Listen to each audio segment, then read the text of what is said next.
Mate, this frog sounds like it's suffering. Who's that little guy? What's he doing down there? Is this definitely a frog? It's definitely a frog, yeah. Okay. I had a choice of 3 different calls for this frog. And this one was the one I found the most amusing. I don't know if it's the most, typical of said frog. So I apologise if it is. It sounds like it's in some kind of turmoil.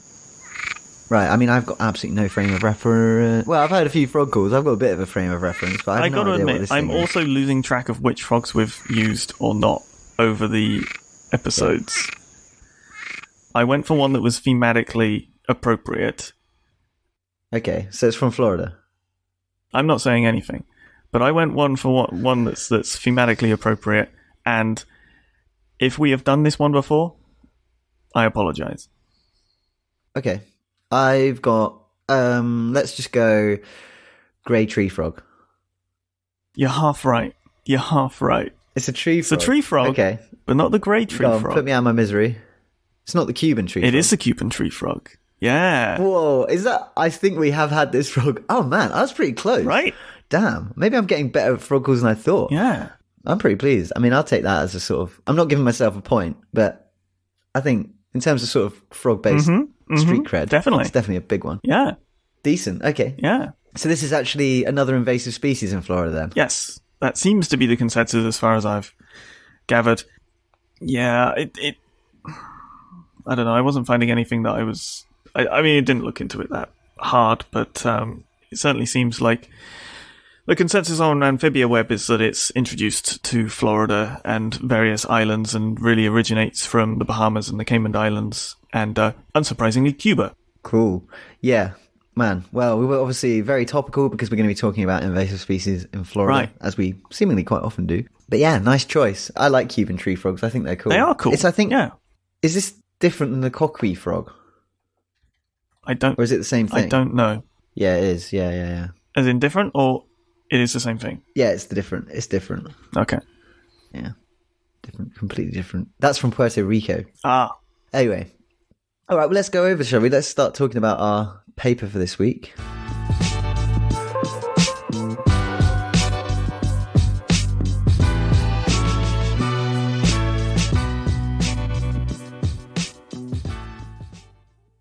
So invasive species. Back in Florida. How can you be talking about Florida without talking about some sort of invasive or introduced or little sort of herpetological renegade that's been thrown out of a pet shop during a hurricane and is now making a new life for himself?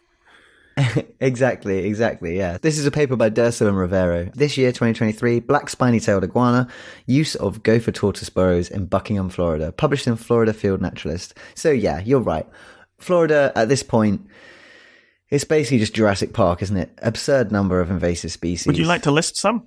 Because there's a wonderful list in the introduction of this paper of invasive species. I was thinking we could sort of read it quickly as a sort of sarcastic demonstration of just how bad. We're on the same page here, yeah.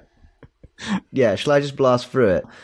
We'll talk a little bit more about gopher tortoises in a second, but these are the interactions that gopher tortoises are known to have had inside their burrows with invasive species. So we have red imported fire ants. I think they're just called red fire ants.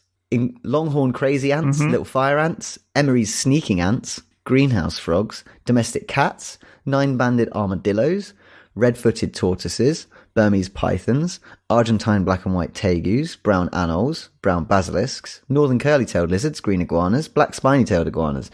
So all of these invasive species are known to frequent the burrows of gopher tortoises. Gopher tortoises are a native species. They're found in southeastern USA, so they're a big part of their range is in Florida. They're actually threatened because of habitat loss and degradation, humans messing everything up, but also probably or possibly due to invasive species. And we've talked about gopher tortoises. They're ecosystem engineers. They build these really deep, nice burrows that they use to sort of hang out in, lay their eggs in, create themselves a nice, cool, humid microclimate. And lots of other animals use them because they're just nice. Well, you know, they're there, aren't they? Exactly. Why would you not? But yeah, there's a lot of invasive species have come. One of these is the black spiny-tailed iguana, which is probably the second most famous species of invasive iguana in Florida. The first being the green iguana. Black spiny-tailed iguanas are a bit smaller than the green iguana, but not that much smaller. And they're native to the lowlands of Central America. I would sort of call them a bit slimmer than your classic green iguana, right? They're a little bit sort of leaner, a bit more prominent sort of striping on the back, maybe, and obviously less green. Yeah, they got cool black stripes. Yeah, cool black stripes, less green, definitely. Yeah. The scientific name is Ctenosaura similis. And Ben, as you kind of alluded to just now, they were introduced probably via the pet trade, either by accidental escapes or deliberately by bozos letting their pets go. Or, option number 3, a hurricane might have destroyed a mysterious exotics breeding facility and let them all loose. I've never heard that story before. Yeah, it might even have been the same thing as the Burmese pythons, right? Because it's around the same time. Because this started in 1979. I think the Burmese pythons were like 80s. How big was this pet shop? It must have been a beast of a pet shop, mate. Yeah. Well, I suppose, how many do you need to create a population? That's another question, yeah. Probably not that many. Usually more than 2, but, lizards and their parthenogenesis, I wouldn't say not 1 either. You never know. But yeah, so these, in their native areas in sort of Central America and central Panama to southern Mexico, these black spiny-tailed iguanas, they like burrows, and they either dig them themselves or they'll also use natural rock crevices. They'll also go under buildings where there are buildings. And so when they're introduced to Florida, unsurprisingly, they like to use existing burrows of gopher tortoises. And there has been some suggestion in the literature that if too many spiny-tailed iguanas come or use a burrow, the tortoises will get spooked and leave. So that kind of prompted this study. They are known to sort of like making little side channels and second entrances to burrows. And they lay lots of eggs. They probably lay their eggs in the burrows. Black spiny-tailed iguanas can lay up to 88 eggs, which is probably part of the reason they've been so successful. That's a lot of eggs, right? It's a lot more iguanas. Yeah. And there has been one single recorded instance of a black spiny-tailed iguana eating a gopher tortoise. The one recorded instance was a paper in Herp Review, and they basically found that there was this massive male black spiny-tailed iguana, and they caught it and killed it as part of a control effort. And they looked at its gut contents. They were sort of analysing what they'd been eating, and they found perfectly in the stomach all the sort of scoots off the back of the tortoise, and they pieced them back together, and it was like a perfect little tortoise shell of a juvenile gopher tortoise. So they, there is at least one instance of them eating them. The other problems they could give the tortoises are eating the eggs, which is probably a little bit more likely. Right. But they may accidentally smash the eggs while they're sort of doing their own modifications to burrows. It really is still a question of how much this sort of scales up, right? It's there are instances, so people know it's sort of possible, but not necessarily the extent or frequency of this tortoise smashing behavior. Yeah, this is it. And so that kind of prompted this study, and the authors of this paper went out and they found, I think, 69 tortoise burrows, and then they set up trail cameras looking at them for sort of bits and pieces of time, tried to record whether or not there was going to be any interactions, any black spiny-tailed iguanas present. And to be honest, of the 69 burrows, they only saw 5 that actually showed any sign of iguana use. Yeah. One of which was being used by a bunch of different iguanas, like maybe up to 5 different iguanas, and a gopher tortoise, which was still using the burrow. And so I think, to be honest, there wasn't really that much evidence that they studied 69 burrows. They didn't see that much interaction.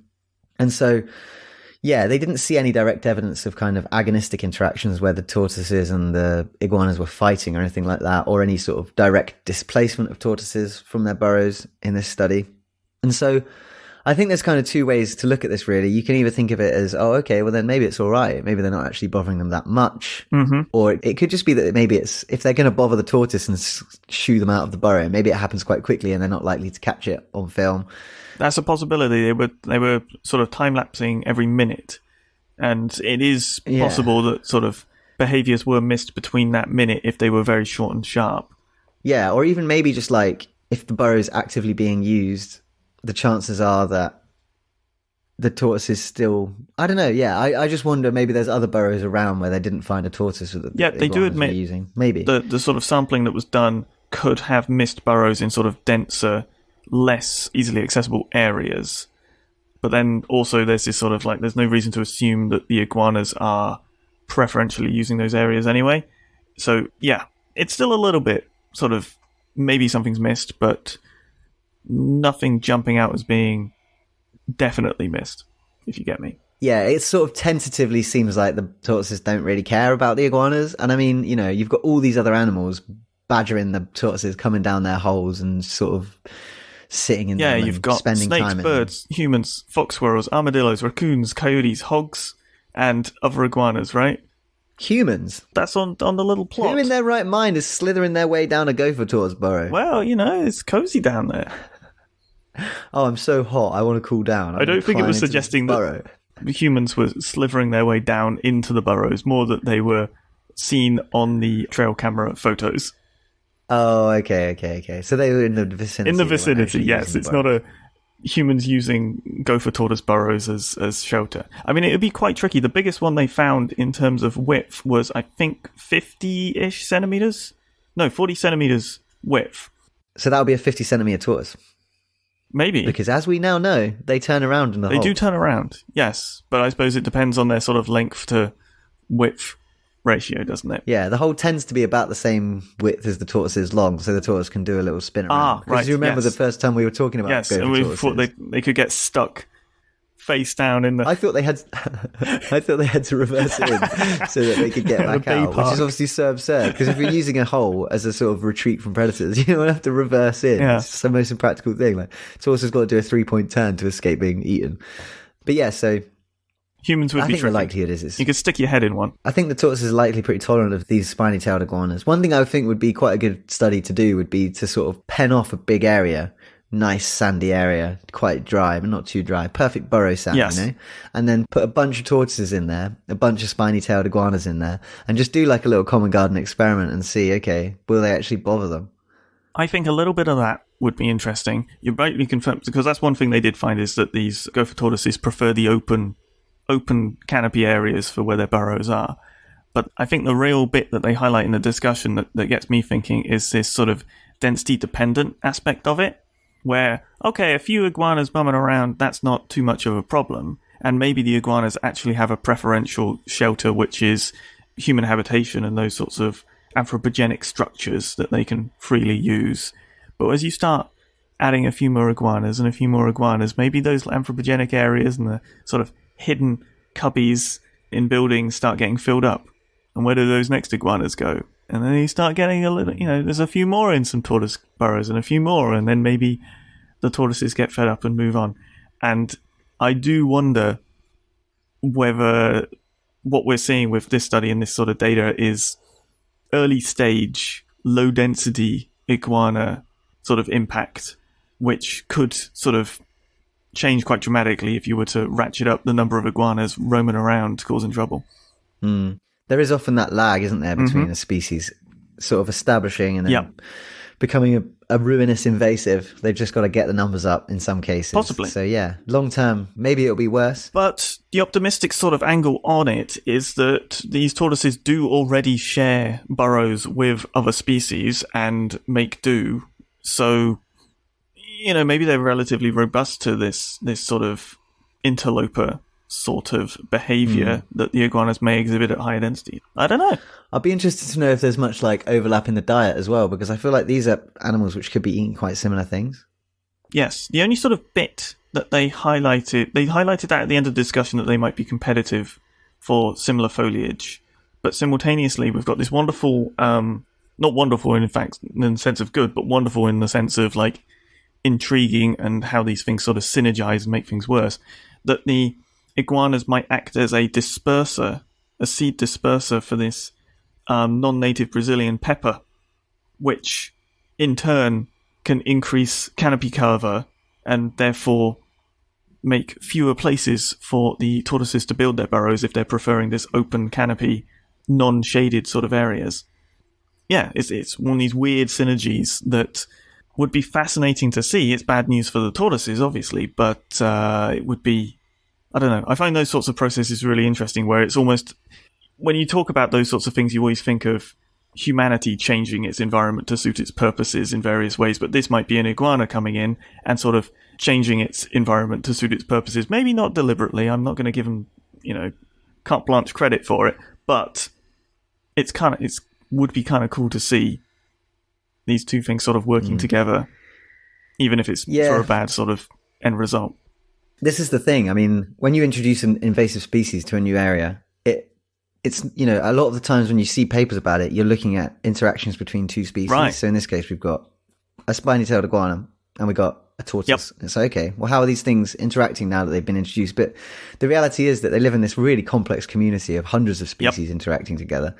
And so, yeah, you know, I think it's a lot of these studies will focus on two species because it's easy for us to comprehend and understand. But actually, if you really want to know how an invasive species is affecting an area, you need to like look at community-wide impacts. Yeah. And there's really not that many papers that do that yet, because you know, you kind of bump into the same problem you have with all ecology, which is it's an insanely complex system and really, really crazy. Yeah, and you have to control for some stuff to be able to ID effects. I mean, you look at something like the wolves in Yellowstone is your classic like trophic cascade example, and the debate surrounding that is never ending.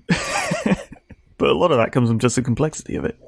Yeah, this is it. Yeah. And I mean, you know, iguanas are no joke. This is an animal which is like well over a meter long. Potential to have quite serious impacts on the ecosystem. But yeah, I mean, it's fun, isn't it? It's fun to talk about Florida. It's a completely bonkers place where anything goes in terms of wildlife. I mean... It certainly seems it. A lot of species making a go of it. Yeah. Lots and lots and lots of things. And I mean, like, people keep sending me... I can't remember his name, and I'm not going to promote it because... It's not terrible, but the way he handles things is a bit dumb.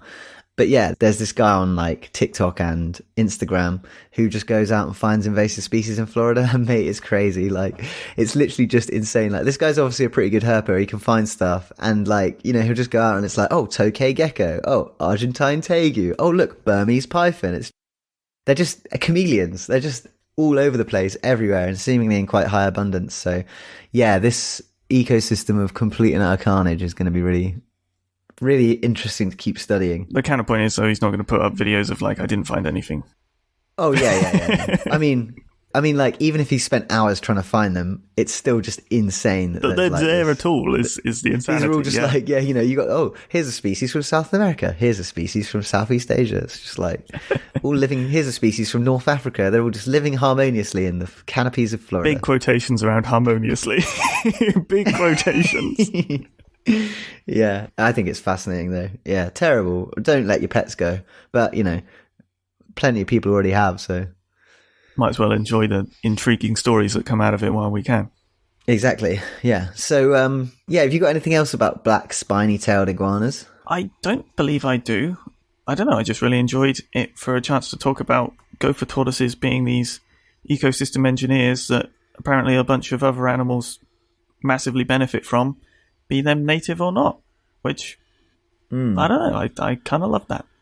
Oh, and it seemed like they didn't care which way their burrows pointed in terms of cardinal direction.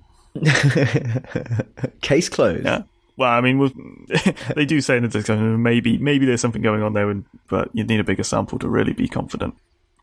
Cool. So, have you got any other business? I do. I was sent a paper by a friend of the show, Jack, which is just wonderfully intriguing. And because it's this weird...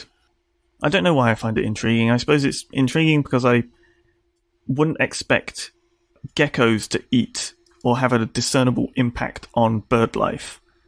So it's this paper by Lopes et al. Talking about these wonderful giant wool geckos, is their common name, Tarantola gigas. They're endemic to Cabo Verde, and they live with other... What is Cabo Verde? Sorry? There's a couple of islands. Is it a couple of islands or one island? Off the coast of sort of North Africa, if you were to head northwest in the Atlantic Ocean. I believe they're volcanic. Cool. Yeah? Okay, yeah. So they're off the west coast of Off Africa. the west coast, yes. It's more west than northwest, I suppose. Cabo Verde is a group of the islands and then separate islands within. But the point is, endemic species, you've got these wonderful giant endemic wool geckos.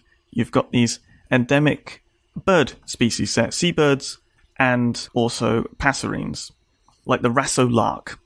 And the impression I get from the paper is that it's a little bit of a tricky conservation situation they've got themselves into. So, naturally, endemic species on islands having a little bit of a tough time. You want to help them out. Specifically, let's say you want to boost up the larks or something like that. Okay. need to help out the larks. That's fine. Help them out. Get rid of sort of predators. Give them a little boost. Help eggs and nesting success.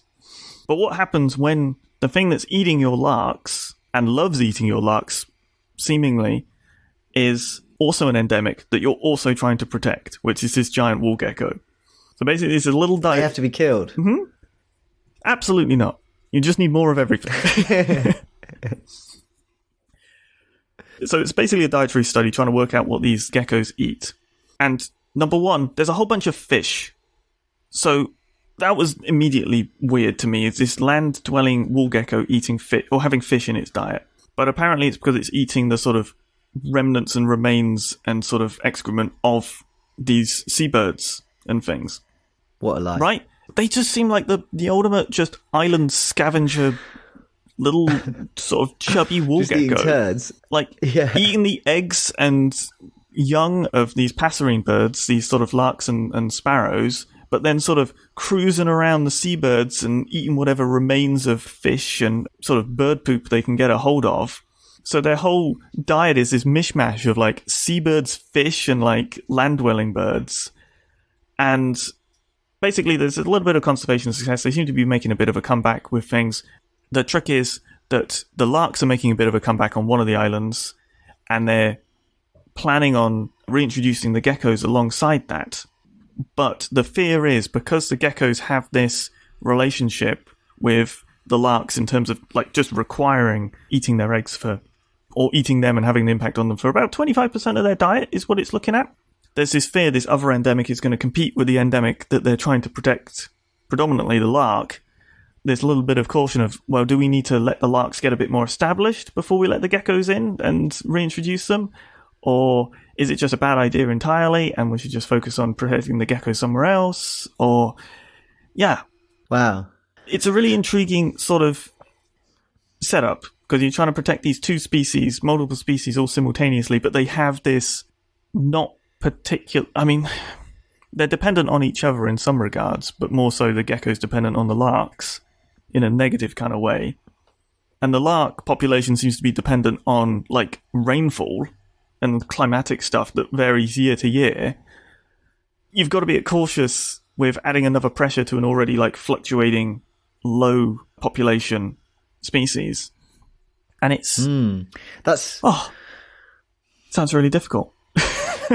Yeah, that's really interesting. A lot of these, this, I mean, it kind of goes back to what we were just talking about like community dynamics. Yeah. There's all of these interrelationships, which are so important. And you wonder if actually there's like a benefit to the larks of some kind of having these geckos around, or just the broader environment. One of the reasons they're thinking that, well, you should just introduce them and just let them go, is they might actually be doing a sort of sanitation-like job, because they're eating sort of bird excrement and sort of bits of regurgitant which haven't been consumed by the young, or like duff infertile eggs in the nest. They basically might be cleaning up after the birds and helping them in that way. And that might be sort of more beneficial than the occasional egg that they take that's fertile and would lead to viable young. So, yeah, there is a potential benefit. Maybe give the birds a few years to get a few nests set up and then get the geckos in there. I suspect that's what they're going to do. I suspect that that's going to be the conclusion. It's just sort of lag the geckos and see how that goes.